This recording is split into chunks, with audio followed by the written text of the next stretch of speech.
warahmatullahi wabarakatuh. Perkenalkan, nama saya Rahmawati Humalanggi.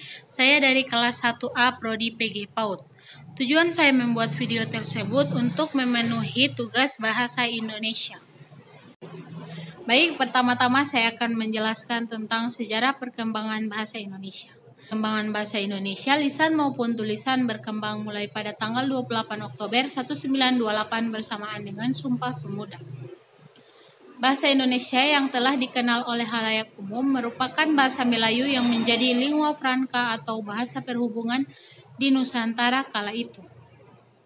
Bahasa Melayu telah ada dan digunakan terlebih dahulu. Keberadaan bahasa Melayu pun dapat ditilik dalam saat persiapan Kongres Pemuda pada tahun 1926. Pada saat itu, para pemuda masih mempermasalahkan tentang sebutan Bahasa Persatuan Indonesia. Kemudian, M. Tabarani mengusulkan untuk bahasa Melayu diganti dengan istilah bahasa Indonesia, dan hal ini pun disetujui bersama pada tanggal 2 Mei 1926.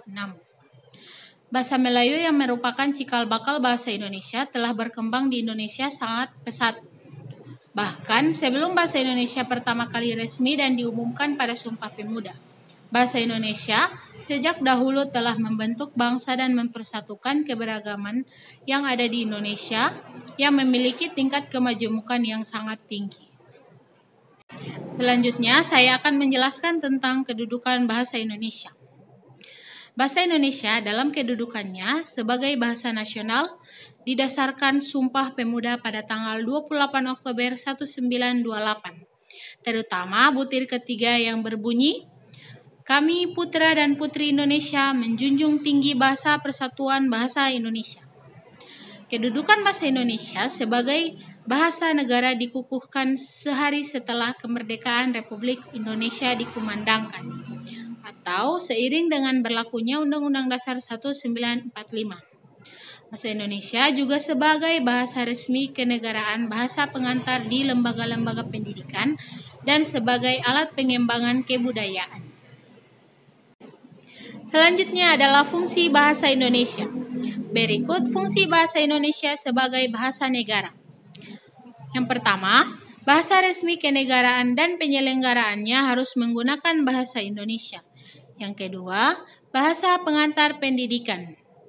Di Indonesia, kegiatan belajar mengajar di sekolah dan di lingkungan perguruan tinggi menggunakan bahasa Indonesia sebagai pengantarnya. Yang ketiga, bahasa komunikasi tingkat nasional. Dalam hal ini, bahasa Indonesia berfungsi sebagai perhubungan dalam kepentingan perencanaan dan pelaksanaan pembangunan nasional, serta kepentingan pemerintah yang lainnya. Yang keempat adalah bahasa media massa. Penyampaian berita dalam media lewat bahasa Indonesia sebagai bahasa baku. Yang kelima, bahasa pengembangan dan pemanfaatan ilmu pengetahuan dan teknologi. Adapun fungsi bahasa Indonesia secara khusus, yakni yang pertama, mengadakan hubungan dalam pergaulan sehari-hari, yang kedua, mewujudkan seni, yang ketiga, mempelajari bahasa kuno, dan yang terakhir, mengeksploitasi iptek. Selanjutnya adalah manfaat bahasa Indonesia. Manfaatnya yaitu menumbuhkan rasa cinta tanah air, melestarikan bahasa nasional, mempermudah komunikasi, mengenali nilai luhur bangsa Indonesia, menumbuhkan ide kreatif, mempermudah mengekspresikan pikiran dan perasaan, meningkatkan kemampuan memecahkan masalah, meningkatkan daya ingat, melatih daya pikir, mengenali bahasa Indonesia, memperkuat analisis, dan meningkatkan rasa percaya diri. Selanjutnya adalah ragam bahasa tulis dan lisan. Ragam bahasa tulis itu menggunakan huruf sebagai unsur dasarnya.